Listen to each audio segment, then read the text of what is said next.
this thing over with. You see the hatred he's got for Putin. It's very tough for me to make a deal with that kind of hate. He's got tremendous hatred.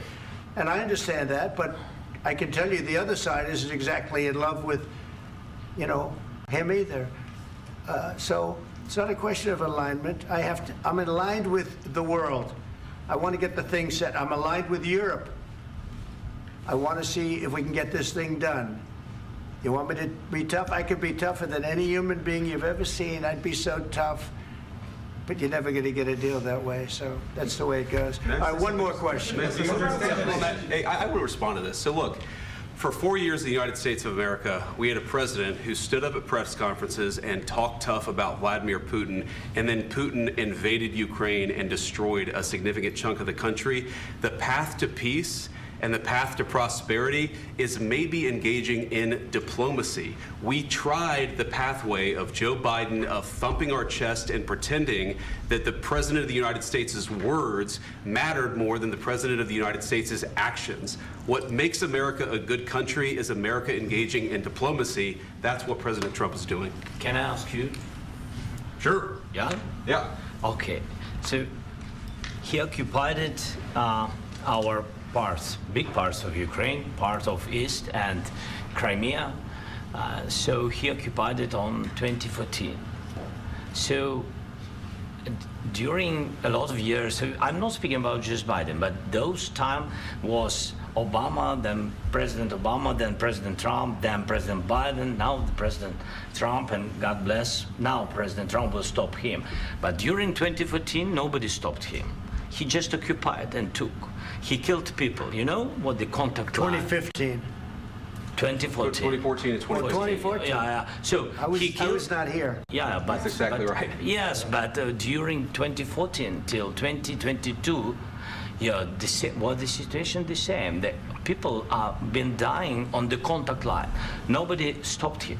You know that we had conversations with him, a lot of conversation, my bilateral conversation, and we signed with him, me, like a new president. In 2019, I signed with him the deal. I signed with him, Macron and Merkel, we signed ceasefire. Ceasefire. All of them told me that he will never go. We signed him with gas contract.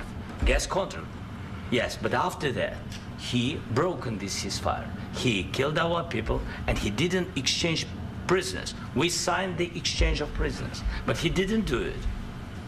What kind of diplomacy, JD, you are speaking about? What do you mean? I'm talking about the kind of diplomacy that's going to end the destruction of your country. Yes, but if you Mr. President, with respect, I think it's disrespectful for you to come into the Oval Office and try to litigate this in front of the American media. Right now, you guys are going around and forcing conscripts to the front lines because you have manpower problems. You should be thanking the President for trying to bring an end to this conflict. Have you ever been to Ukraine that you say what problems we have? I have been to. Come once. I've actually watched and seen the stories, and I know what happens is you bring them on a propaganda tour, Mr. President. Do you disagree that you've had problems bringing people into your military? And do you think that it's respectful to come to the Oval Office of the United States of America and attack the administration that is trying to prevent the destruction of your country? A lot of questions. Let's start from the beginning. Sure. First of all, during the war, everybody has problems, even you, but you have nice ocean and don't feel now, but you will feel it in the future. God bless. You don't know that. God bless. God bless. You will not have a war. Don't tell us what we're going to feel. We're trying to solve a problem. Don't tell us what we're going to feel. I'm not telling you. Because you're in no position to dictate that. That's exactly what you're doing. You're in no position to dictate what we're going to feel. We're going to feel very good. You will feel influence. We're going to feel very good and very strong. You will feel influence. You're right now not in a very good position.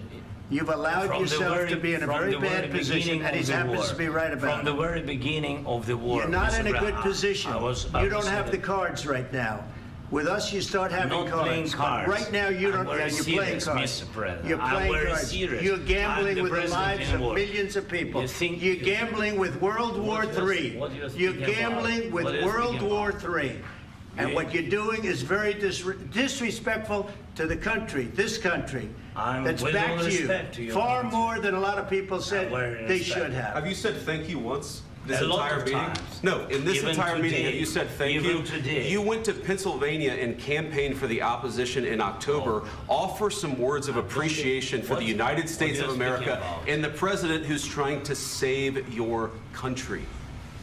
Please, you think that if you will speak very loudly about the war, you He's can... not speaking loudly. He's not Yeah. speaking loudly. Your country is Can I- in big can I- trouble. can I Wait a answer? minute. No, Can you've I done a lot answer? of talking. Your country is in big trouble. I know. You're not winning. I know. You're not winning this. You have a damn good chance of we are coming out staying, okay because of Mr. us. President, we are staying in our country, staying strong from the very beginning of the war. We've been alone, and we are thankful. I said thanks You haven't in been this alone. cabinet, You and haven't not been only alone. in this We cabinet. gave you, through I this said stupid thank you. president, $350 billion.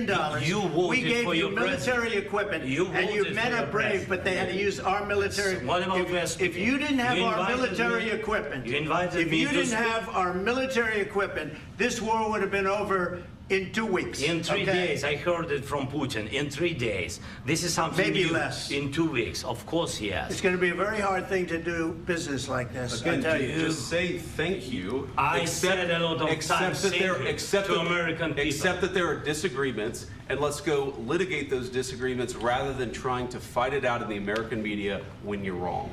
We know that you're wrong. But you see, I think it's good for the American people to see what's going on. I understand, sir. I think it's I very understand. important. That's why I kept this going so long. You have to be thankful. You don't have the I'm cards. thankful. You're buried there. Your people are dying. tell you You're again, running low I know. on soldiers. Don't- Listen, don't, please, you're running Mr. low on President. soldiers. It would be a damn good thing. Mr. And then President. then you tell us, I don't want a ceasefire. I don't want a ceasefire. I want to go and I want this. Look, if you could get a ceasefire right now, I tell you, you take it so the bullets stop flying and your men stop getting killed. Of course, we want to stop the war. But you're I saying said- you don't want a ceasefire. But I said to you, I want a ceasefire. with guarantees. Because you'll get a ceasefire faster than an agreement. Ask our people about ceasefire, what they think. That wasn't doesn't with matter me. for you what- that what wasn't this with me. means. It That was wasn't with with you. a guy named Biden who was not a smart person. That was with Obama. It was your president. Excuse me. That was with Obama, who gave you sheets, and I gave you javelins. Yes. I gave you the javelins to take out all those tanks. Obama gave you sheets. In fact, the statement is Obama gave sheets and Trump gave javelins. You got to be more thankful, because let me tell you, you don't have the cards. With us, you have the cards. But without us, you don't have any cards. One more question to Mr. Vice President. I'm sorry. It's going to be a tough deal to make, Um, because the attitudes have to change. what if Russia breaks ceasefire? What if Russia